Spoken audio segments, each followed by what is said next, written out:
We were helping citizens in Enumclaw and Tenino push back against the placement of sexually violent predators in their communities. So these are the people who end up on an island in Washington state because after they are released from prison for their sex offenders, or for their sex offenses, a doctor says that they are still at a high likelihood to reoffend. So we literally put them on an island, which I think is a pretty cool thing. The problem is, under the last two attorney generals of Washington state, they've started releasing those sexually violent predators at a very rapid pace. And they are ending up in what's called an LRA, these less restrictive alternatives in communities across the state of Washington. And oftentimes, like was the case in Enumclaw and Tenino, these communities are completely blindsided by it. There's no input. There's no Q&A about their concerns and the safety of their kids. And so the city of Kennewick is now dealing with this. This segment is brought to you in partnership with our friends at Future 42. Turn your frustration into action at future42.org. Make sure you sign up for their newsletter so you can find out how to get involved in pushing back against things like what we're about to discuss. So Kennewick Mayor Jason McShane was our guest on Sundays with Subscribers. This guy is so emotional about this issue, and there are very few politicians left that get that fired up when it comes to protecting the vulnerable. We'll have a clip from this interview coming up. But essentially, the city of Kennewick, very similar to what Tenino and Enumclaw went through. They find out with virtually no notice that there's this house, about 5 public schools in the area, in a 2-mile radius of this house that was purchased to be used as one of these LRAs. And so the community's like, oh, hell no. This house is gonna be used for people coming off McNeil Island? And you basically just told the city, yeah, we bought it. We're gonna be opening it up with no input, no community safety plan, no discussions about whether that house in that area with such a close proximity to where children will be is the best place to house sexually violent predators. And one of the things that really upsets me about the fact that Kennewick is going through this right now is because after what happened in Tenino and Enumclaw, and you'll recall the Tenino parents fought so hard against the LRA, they got the place to shut down before it even opened up. But they were in Olympia, they were advocating for themselves, and Democrats and Republicans agreed, and the governor, that yeah, we really should be giving these communities a little more notice and working with these communities. And so there was this effort, we thought, to improve community notification and engagement after the whole fight that Tenino and Enumclaw went through. And then this happens in Kennewick, and we find out they didn't improve jack. They didn't improve anything. And so the Kennewick City Council passed a resolution. Let's be honest, they have no power here. The state can decide to put these LRAs virtually anywhere they want. They don't have to ask cities or get approval from cities or counties. But common sense would dictate that working with a city or county in a community where these are going to go is in the best interest of everyone. So Kennewick City Council, the mayor, they're so upset by this. They passed a resolution. It has no teeth at all, but it demands that future placements of that kind be governed by a process that includes the city and all these stakeholders. And they sent a letter to Governor Ferguson asking him to halt opening of this LRA immediately. But Mayor McShane, when he joined us on Sunday, he acknowledges that they don't have the ability to force the state to do the right thing. And he talked about why he's been so passionate and emotional about this issue. Some of these sexually violent predators get put in these homes. They're not even allowed to open the blinds because of the proximity of the home to somewhere that they shouldn't be looking.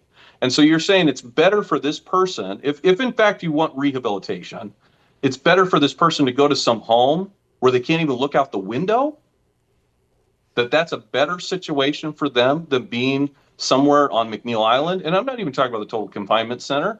I'm talking about a secure facility on McNeil Island, right? That wouldn't be better for them than trying to put them into Kennewick or into any of our other communities, whether it's Spokane, some other small towns. I mean, how does that make any sense at all? Yeah. And the hard part for me is everybody I talk to, when you talk to them about this, no one thinks this makes sense.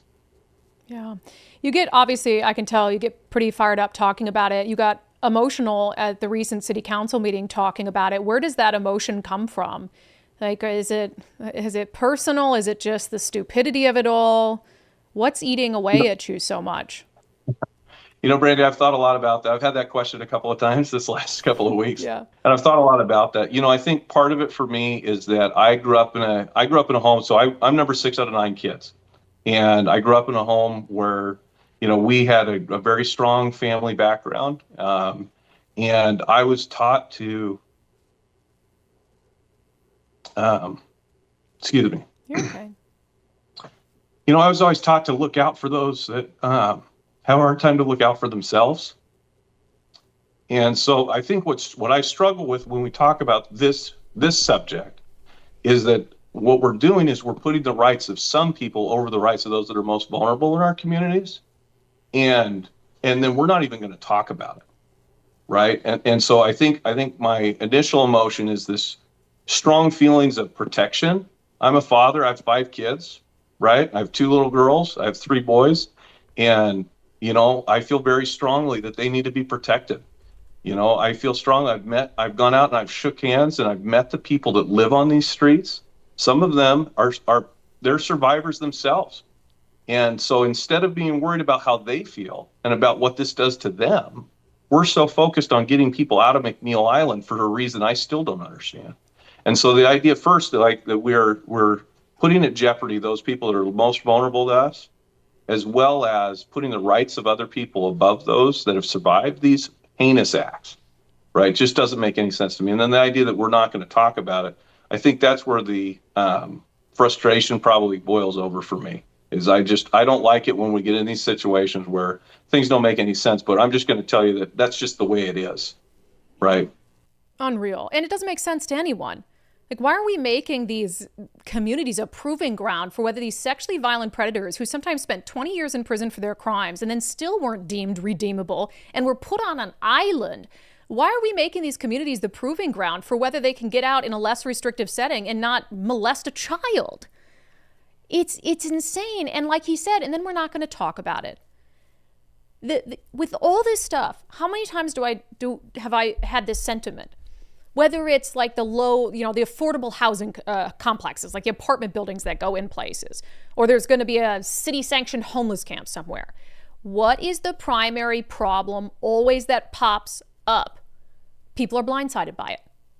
You're putting, an affordable apartment complex where you're going to house formerly homeless people in the middle of a neighborhood, and you didn't think, maybe we should tell people about this. And it's like so many, look, I get it, that sometimes things have to happen in a society that we don't like.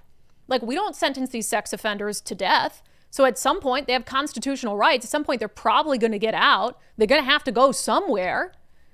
But it's never going to be as bad if you, as the government, you're supposed to be serving people, come out and you say, hey, we've got to put these people here. How can we help the community? How can we help? Can there be a grant for your police department so you can get an extra patrol? Can we go through community safety? Whatever it is. But instead they just say, no, you'll deal with it. And it might put your families at risk, but we don't care. And that's just not how government should work. That segment is brought to you in partnership with our friends at Future 42. Turn your frustration into action at future42.org. Make sure you sign up for their newsletter to be alerted to opportunities to do just that. And if you want to catch that whole interview with Kennewick Mayor Jason McShane, you can do that by becoming an Undivided subscriber. Go to undividedpod.com. Undividedpod.com. Click on the banner that says support the show. We do a long form, in-depth interview every Sunday on the show that is exclusive just for subscribers.